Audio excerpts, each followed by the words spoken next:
Let's go ahead and get into the Syria conflict. Ceasefire in Syria. Hundreds are dead after a week.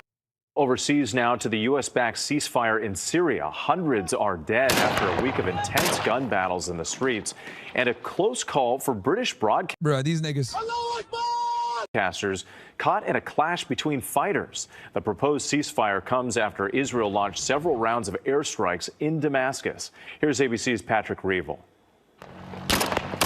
Chaotic gun battles raging in southern Syria tonight. And I got a crazy video for you guys here where a journalist is there actually with them shooting. You guys are going to see. For days, Arab tribal fighters and Druze militia battling each other in the city of Suwaida. A Sky News crew filming these pictures caught. Yeah, I'm going to show y'all some of it after this. In the fire.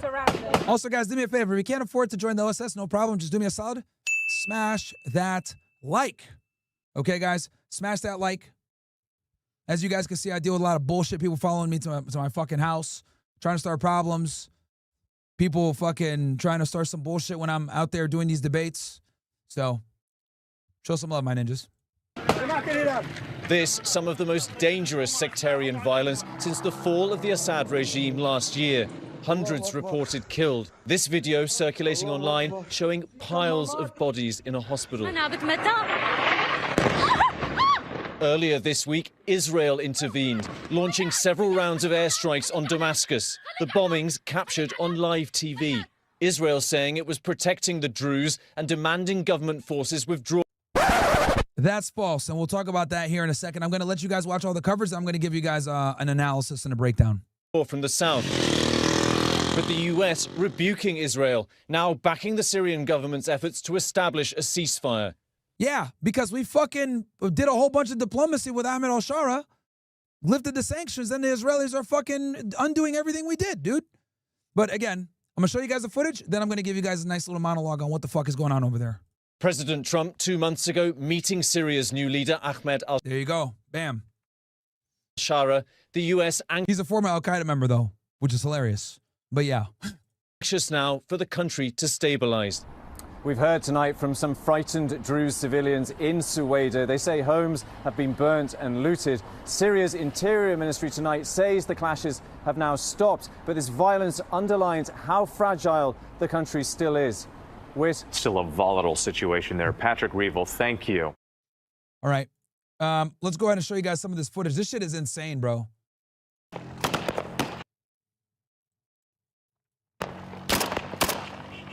The south of Syria is engulfed in violence.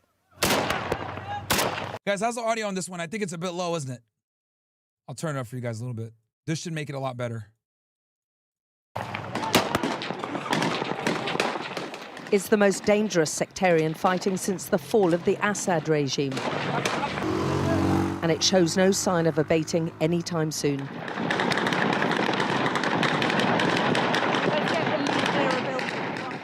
Thousands of Arab tribal fighters have traveled from all over Syria to the mainly Druze area of Suwaida. They're from multiple different tribes. All right, let me show you guys where this is. Suwaida, Syria. So in the grand scheme of things, guys, it's right here. And this is a very heavily populated area with Druze.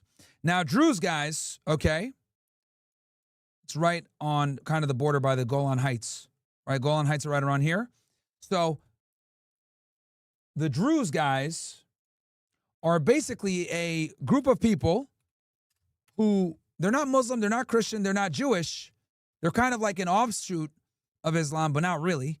But they're basically their own people, and they're an Arab historic religious group from West Asia who adhere to the Druze faith and Abrahamic, monotheistic, and syncretic religion, whose main tenets assert the unity of God, reincarnation, and the eternity of the soul. So, and obviously this is all the places they live. They live in, I think the most of them live in, in Syria. There's a lot of them in Lebanon. There's a good amount of them in Israel, in the Golan Heights, which, you know, it's illegally occupied by the Israelis. There's a good amount of them in Venezuela too, Jordan, etc. So they're only 1% of the Syrian population, roughly. But that's where this fighting is coming from. So this area on the map, Suwaida, right here. And then that pretty much borders this area, the Golan Heights. Then obviously Damascus is here. And then you guys see Israel's over here. So you guys have more of a grand scheme of where this shit is taking place. But most worrying for the authorities said the call to fight, and a Druze militia group is in their sights.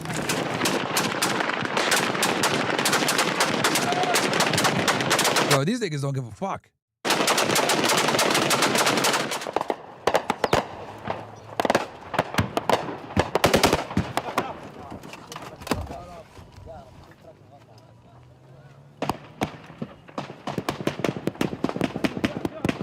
Yo, this is crazy, bro, that they're right there, man.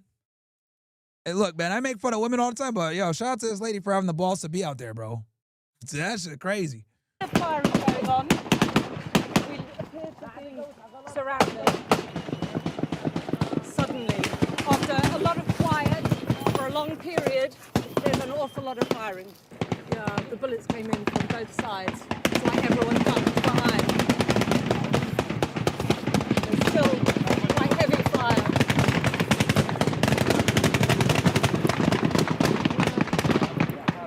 It's not ideal hiding next to the car. No choices. Bruh. Hey, W woman to get this footage for us, though. I ain't gonna lie. Even though she probably got like 2 cameramen next to her. The Arab fighters really giving us up now. Yo, these dudes are out here fighting in jalabias, bro. Fatality. Yo, bro showed up to the war in an all-white outfit. He came from the Hajj, and now he's fucking here, man. Bro, how did he go show up to a war wearing all white? And guys, the jalabia in Arabic, it means the gown, the long white gown that they wear. Bro, what the fuck, man? They're coming under pressure.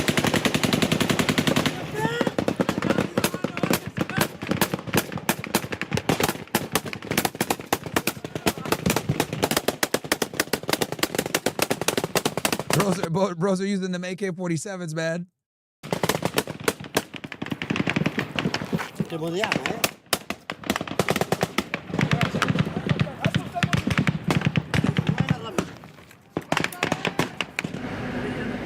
The rage felt against the mainly Druze community here can be seen down every street and in the villages around the edge of Suwaida city. Every Druze home and business has been burned, its contents destroyed or looted. We saw truckloads of tribal fighters leaving the city, their vehicles stacked high with goods recovered from Druze homes. The Arab tribes insist they've rushed. One video, which has gone viral, appears. And for those that don't know, the night train is an all-night show. That is what the night train is, for those that are unaware. To show a group of Bedouin women and children held captive by Druze gunmen. Now, the Bedouins are Muslim Arabs, by the way, chat. The Druze are not. So you can see here a bunch of Bedouins being held. We can't independently verify the video, but its existence and others like it are inciting severe violence. This complicated mess comes days after government troops who entered Suwaida. Otis Driftwood, 5 gifted subs. Thank you so much, brother. Thank you so much. Thank you so much. Appreciate that. Were bombed and forced to withdraw when Israel mounted multiple airstrikes against them, killing hundreds of soldiers and civilians. The hospitals are packed with injured fighters as well as civilians. A truce had been agreed, but the Syrian presidency has accused the Druze factions of engaging in what it called horrific violence. One elderly Druze farmer emerging from his burning village headed straight for us and what he may have perceived as possible safety amidst a group of very angry tribesmen out for revenge. "We saw you there," the tribal fighters saying. "The next day, you Druze slaughtered our people." "You're a pig," another shouts at him. "A curse on your father. They raped our women," he says. The old man protests his innocence and insists he means no harm. He says he's been robbed. The tribesmen, perhaps because of our presence, take pity on an elderly man who seems traumatized. The Arab fighters repeatedly insist to us they want a unified Syria, but the Druze faction in Suwaida, led by cleric Hekmat al-Hajjari, does not. His group refuses to be led by a government they accuse of perpetrating killings against Druze. We saw the body of a Druze man laying in a field. He appeared to have been executed with a shot to the back of his head. It's not known who carried out the killing, but there are multiple videos on the internet which appear to show Druze being executed. This is the bloody sectarian violence that many feared and is the most serious challenge for the new president who's trying to stabilize it. All right, for all the YouTube niggas, I just put a poll out on there for you guys so I could collect some data. YouTube niggas, vote. Vote for me. I got 3 options for you guys there. Country racked by war for more than a decade. Alex Crawford, Sky News. Okay, let me read some of the chats, and then I'm gonna give you guys a quick explanation. The fragile ceasefire between rival factions in southern Syria. Earlier in the weekend, there were deadly clashes, but as today, things appear to be holding. Our correspondent Thomas Moore takes a closer look at the factions involved in the fighting. Syria is deeply divided as it emerges from nearly 14 years of civil war. The deadly sectarian clashes in Suwaida in the south of the country highlight its fragile stability and threaten to derail attempts to rebuild the fractured nation. In December, former ruler Bashar al-Assad was toppled from a lightning-quick rebel offensive led by Islamist groups. A former jihadist, Ahmed al-Sharaa, took over as president, vowing to protect minorities. But reconciling Syria's deep-rooted divisions has proved no easy task. There are still simmering tensions after the long civil war. In March, clashes in coastal provinces killed hundreds of people from the Alawite minority to which Assad belonged. Then, in April, violence broke out in Suwaida in the south of the country between Druze militia groups and Syria's new security forces, with dozens killed. The current fighting has again been centred on Suwaida, this time between Druze fighters and Bedouin tribes, with several hundred killed. So who are the two groups?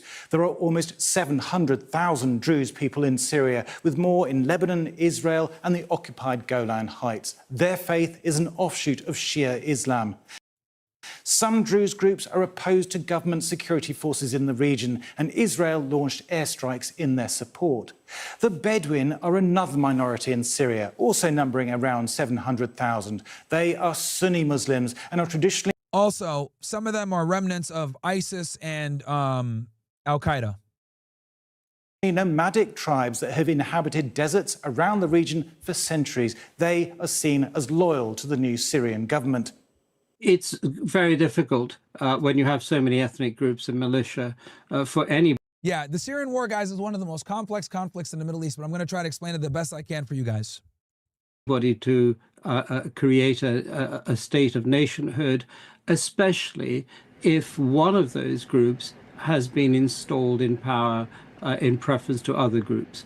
This new government doesn't have the trust of any of the minorities because of its history as a terrorist organization, and it's very likely to struggle to achieve peace in the region.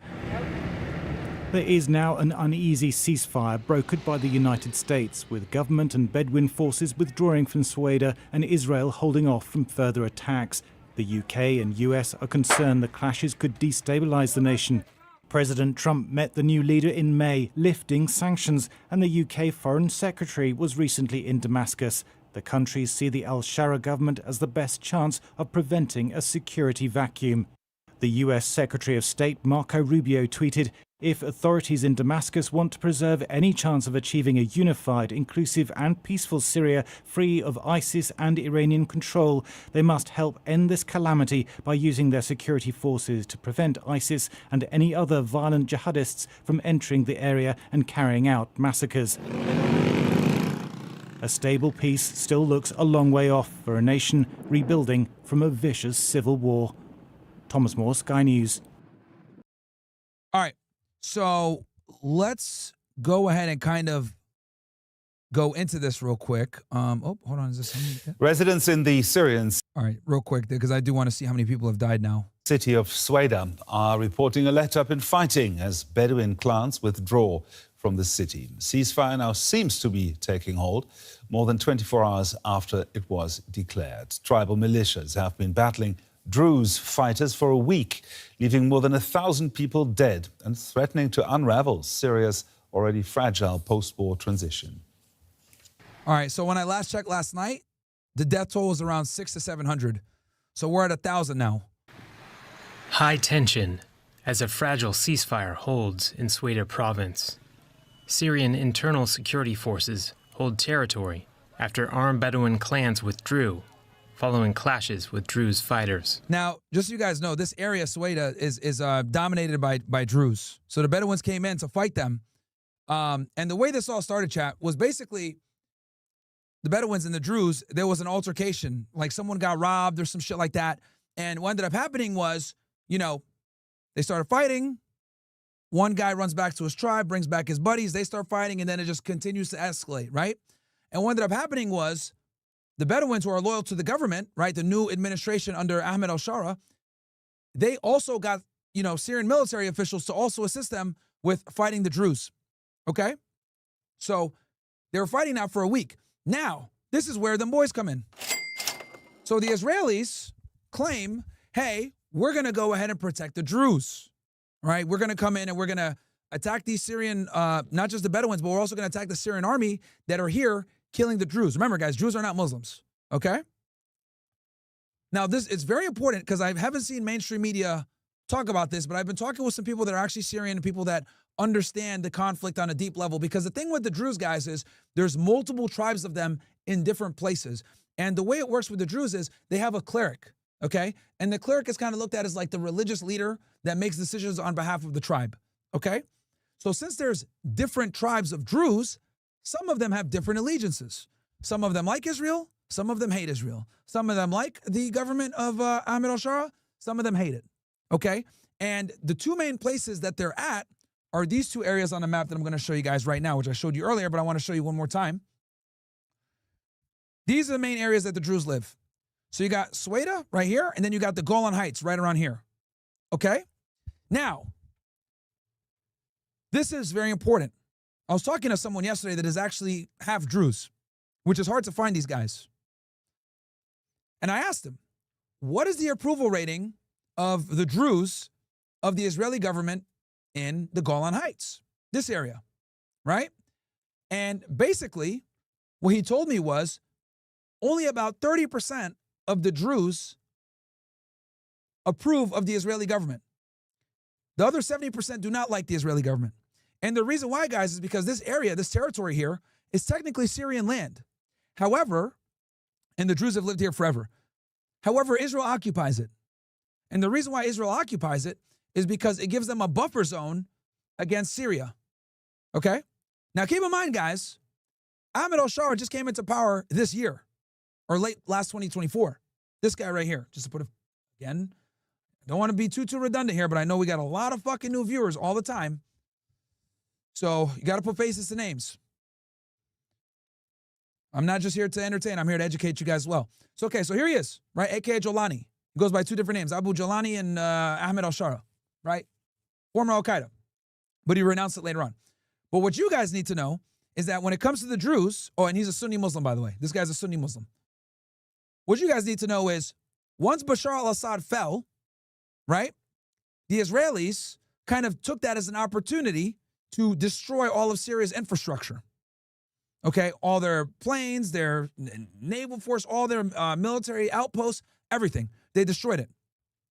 So when this conflict went down in Suwaida, right, it created a lot of problems. And then the Syrian army decided to get involved with helping the Bedouins fight these guys from this altercation. So the Israelis, since they do have a Druze population in the Golan Heights, even though it's not theirs, but they occupy it, 30% of them like them. Now over here in Suwaida, maybe only about 20% of them like Israel. So what's the bottom line of all this? The Druze in general do not like the Israelis. That is the bottom line. Now you're probably wondering, Myron, why does this matter? the reason why it matters is because the Israelis are using the fact that the Druze are fighting against the Syrian government and the Bedouins as the excuse to airstrike Syria. Okay? So this is very important for you guys to know that roughly overall between the Golan Heights and Sueda, they have like maybe a 20 to 30% approval rating. So in other words, these Druze don't fuck with these Israelis.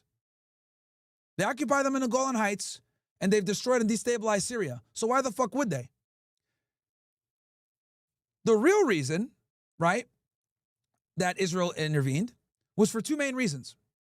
Number one, Benjamin Netanyahu is in trial right now. With this bombing campaign, he basically pushed the trial off. That's one. Second, they wanted to exert dominance and let Ahmed al-Shara know that we own you and you can't hit us back. Remember how I told you guys, at the end of 2024, when Ahmed al-Shara took power and there was this weird period of a government coming in, an interim government. During that period of time, that critical time, Israel bombed all of Syria's infrastructure that used to be under Bashar al-Assad. And the reason why they did that was so that Syria will never ever be a threat to them. Okay? Though they want al-Shara in power, they also don't trust him.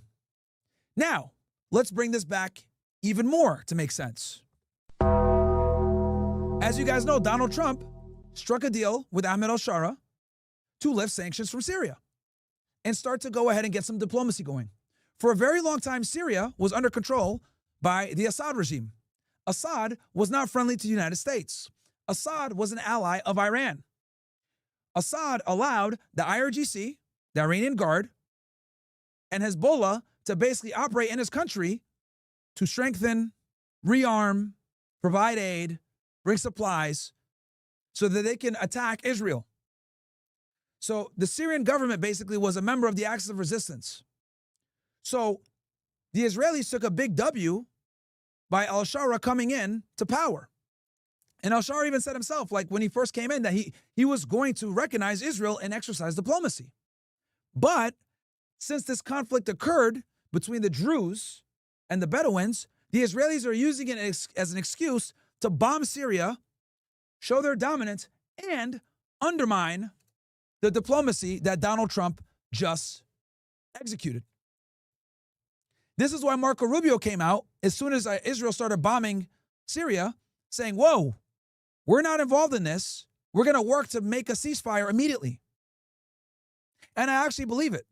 And the reason why I believe it is because unlike the negotiations with Iran, they have a vested interest in al-Shara succeeding. Because if al-Shara does not succeed, Syria will there will be a power vacuum, and then a wild, more than likely radical leader will take place, and then we're going to start at square one. The whole purpose of doing the ceasefire at the end of 2024 between the Israelis and Hezbollah was to get Syria out of the fucking picture, because Syria was a critical component to rearm, provide rockets to, and support to Hezbollah. Hezbollah is in Lebanon, right here. Okay? Heavily situated in southern Lebanon. These guys make the Israelis' lives hell, and they're a competent military force. Hezbollah has defeated Israel on multiple occasions. Okay? They beat them back in the 80s and they beat them in 2006. They're better than the Israelis on the ground. So what ended up happening was they negotiated the ceasefire, and that kicked off the floodgates to begin the revolution in Syria. Ahmed al-Shara takes over. He kicks out the Iranian Guard. Syria becomes an ally of the United States, promises to recognize Israel. And then Israel, though they don't trust them, starts bombing all their military shit. Then, with this Druze conflict, use that as an excuse again to attack them, to show dominance, and to subvert American diplomacy. Because for us, and this is a perfect example, guys, right? These dumbass Israelis always say, oh, well, we have similar goals. No, we don't. No, we fucking don't. The United States wants there to be stabilization in the Middle East. And the reason why is because we have to fucking pay for all the wars and all the bullshit that Israel does. So we actually do have a vested interest in putting leaders in place, puppet leaders, puppet governments that are friendly to Western interests and letting them stay in power. Okay? However, the Israelis don't want that. Though Ahmed al-Shara is a welcome change from Bashar al-Assad, he is still a radical. He is still a threat. So they look at it like he's okay for now, but at some point we want to conduct the Greater Israel Project. Okay? Now, what is the Greater Israel Project? The Greater Israel Project, guys,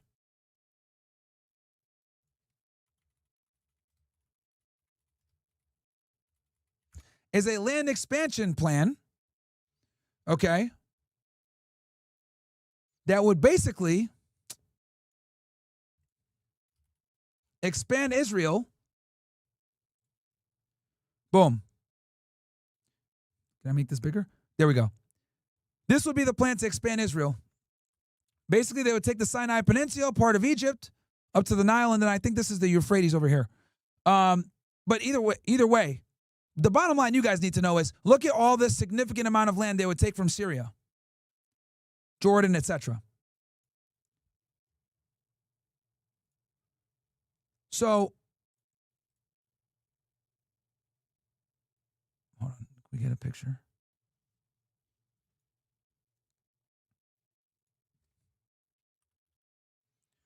So this is a perfect example, guys, of United States and Israeli interests not aligning, okay? The Israelis want the land, but the United States is not prepared to give the money and the resources required for Israel to take the land. Does that make sense? So this is where our interests divert. But as usual, Israel does what it wants, and then we have to come in and clean up.